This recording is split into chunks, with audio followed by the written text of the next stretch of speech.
Oh, I just got done watching the Ubisoft Forward showcase. It was revealing a heap of goodies for Ubisoft, obviously. So I've just got a few notes here. I'm going to breeze over some of the smaller stuff, but might converse a bit more on the stuff I'm interested in. So it starts off revealing an update for one of their pre-release games. This is the pre-show, apparently, so I don't know why it's different. It's basically still revealing updates and stuff for their games. So I think it's Alcuda or something. It sounded like Valhall, so I got excited right off the bat, but it wasn't. It's just I don't know. It looked like a kind of side scroller kind of game. And then they have a heap of Ubisoft. Like something about their game maker podcast, and then they reveal something about like a guide, I think it was. And then the second thing that kind of looked like Assassin's Creed was an update for Honor, the Samurai update, I guess. It was Demon Dagger. Then they go to their indie section. Oh, just headbutt the mic, why don't I? They go to the indie section and announce Second Stone, which looks like an adventure open world. Two Falls, which is a narrative-driven game in like the Canadian like frontier, I guess. And then they also announced what they are doing for this month is Ubisoft Plus for free. I didn't even know they had a Plus service, but I guess everyone has a Plus service nowadays. They then move on to the Crew 2, and announce their winter update, Frozen. Yeah, they show off one of their project managers for the Assassin's Creed games. He was apparently a big fan or something, and he eventually got a job there because his number one goal was to be a corporate slave, something or other, work for the man. But yeah, no, they're just an advert.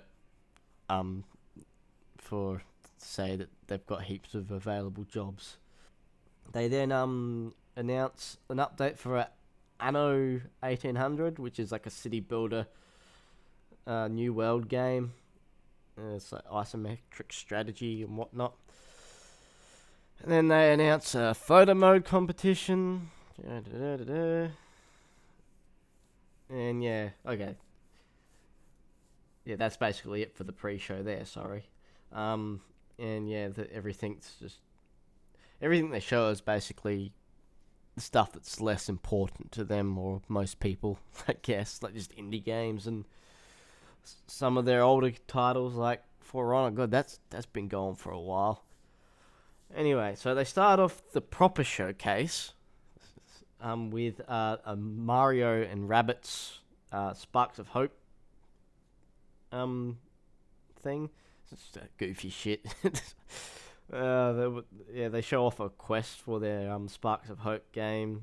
It's like just turn-based combat. That's basically it. And they announce post-launch free DLC with Rayman. Yeah, wow. It's not one of the games I'm not that interested in. And then move on to this Skull and Bones game. It's been dragging its release, which they reckon. Was it November 8th this year? They say it's going to come out. They basically just show off shipbuilding and stuff like that. And they also did announce they're going to make PvP an optional thing, which is interesting. They then go on to Riders Republic, Season 4.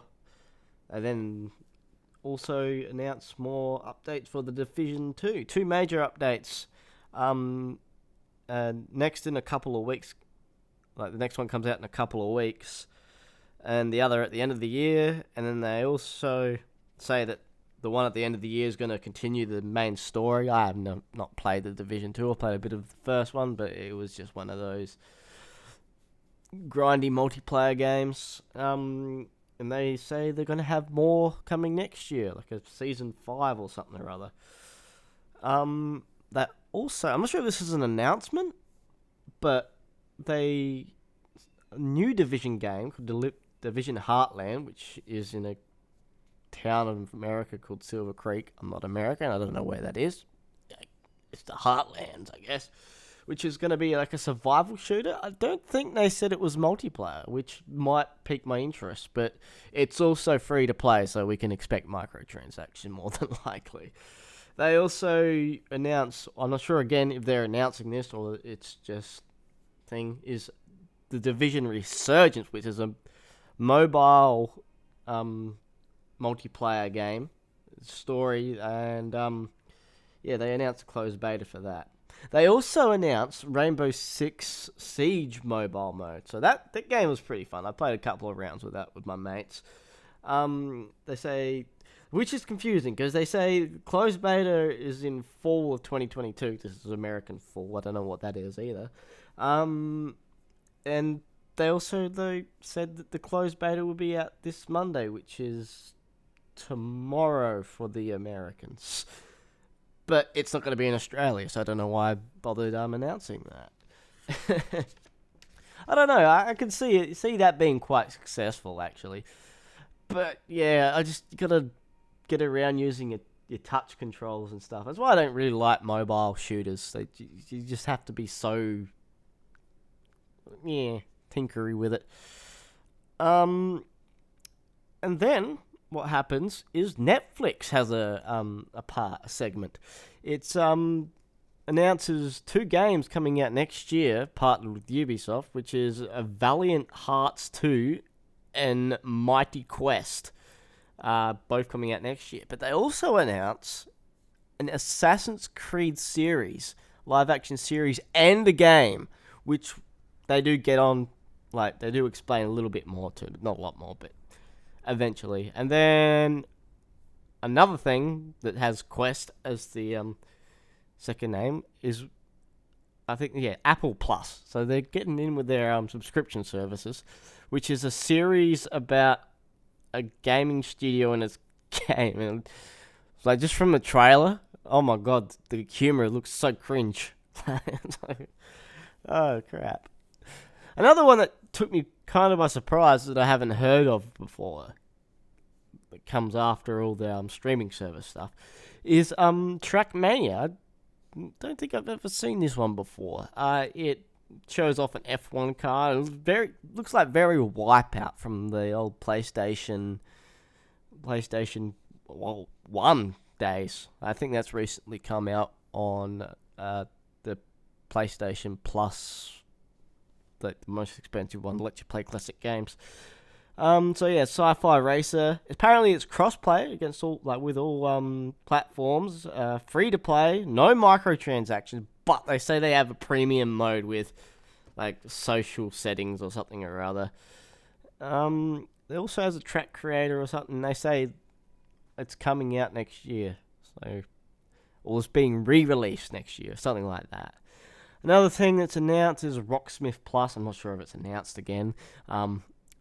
It's apparently just a subscription service to play Rocksmith with all these different songs that are completely newly added and stuff.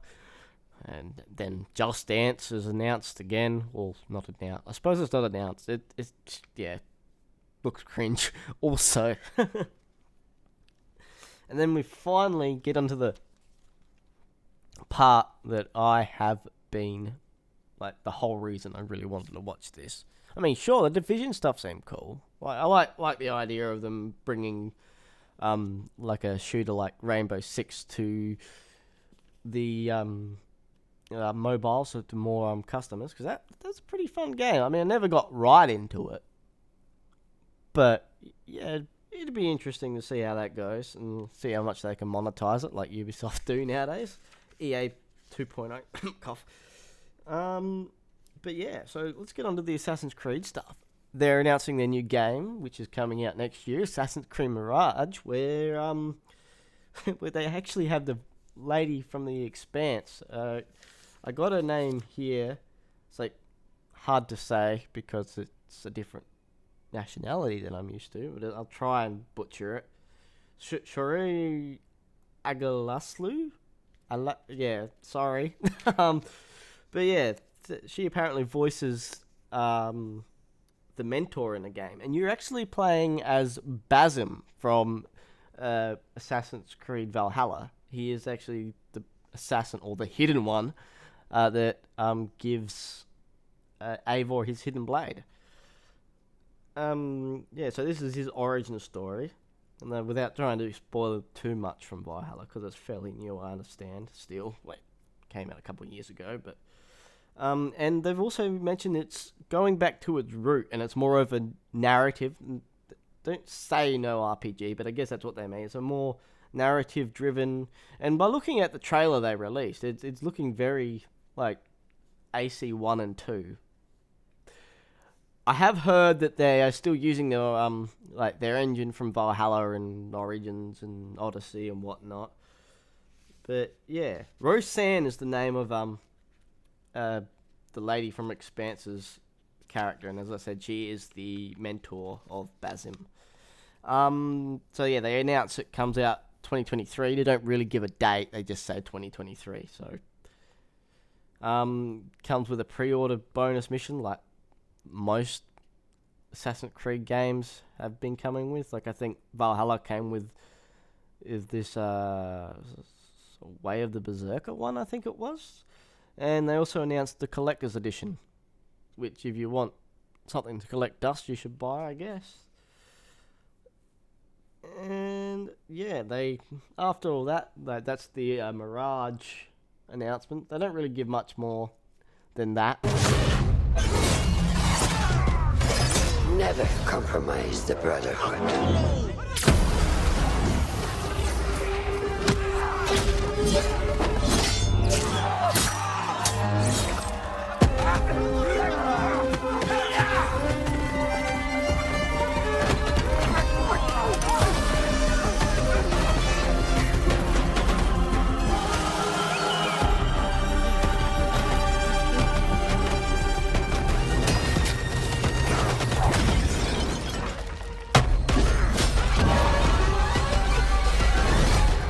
From this day forward, you are a hidden one.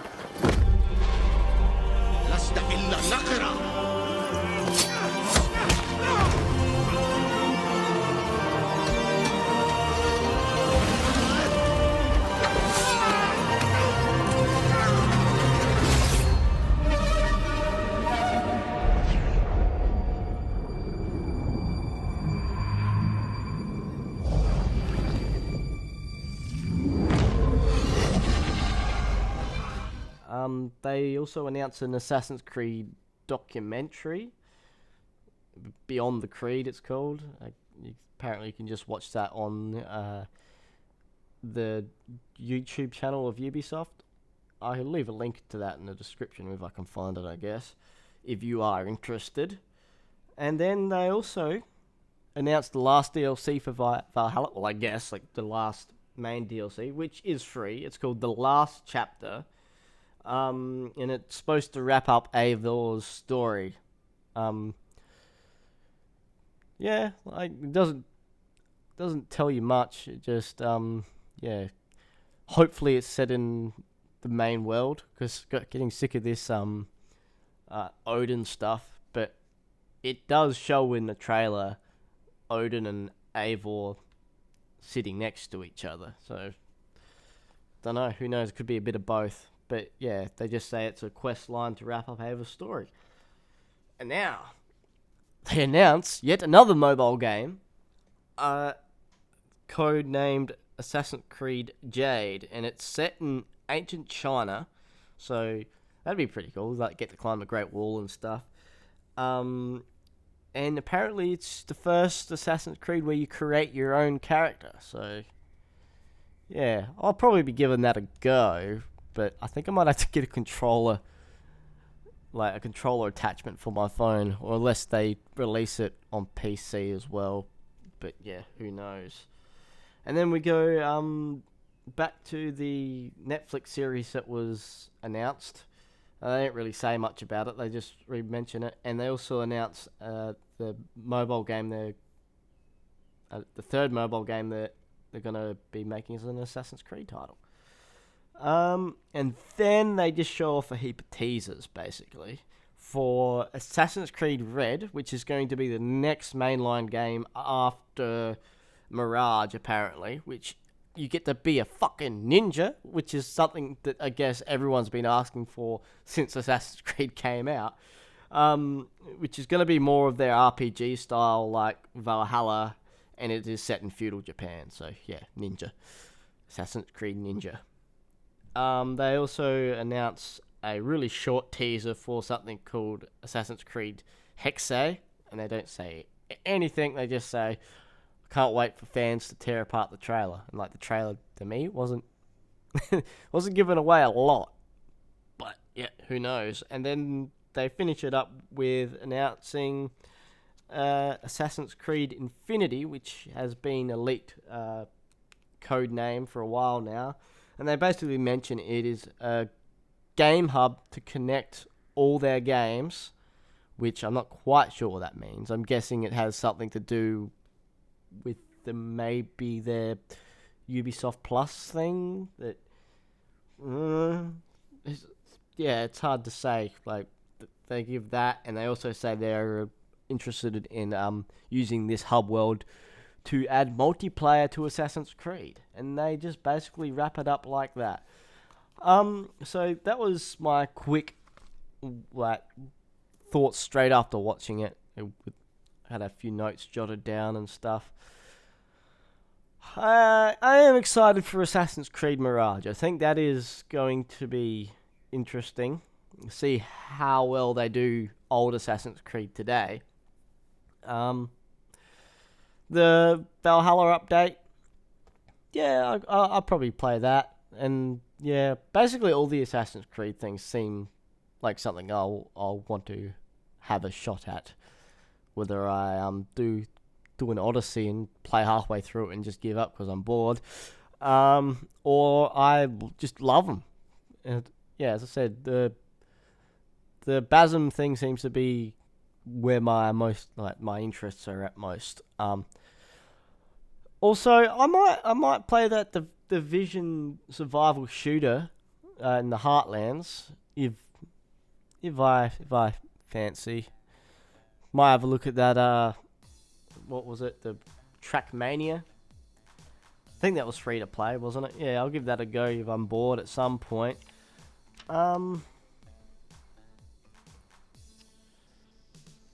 Yeah, so I guess that's basically wraps it up, and I'll see you later. Goodbye. Thank you. Like, subscribe, do a backflip, whatnot. Goodbye.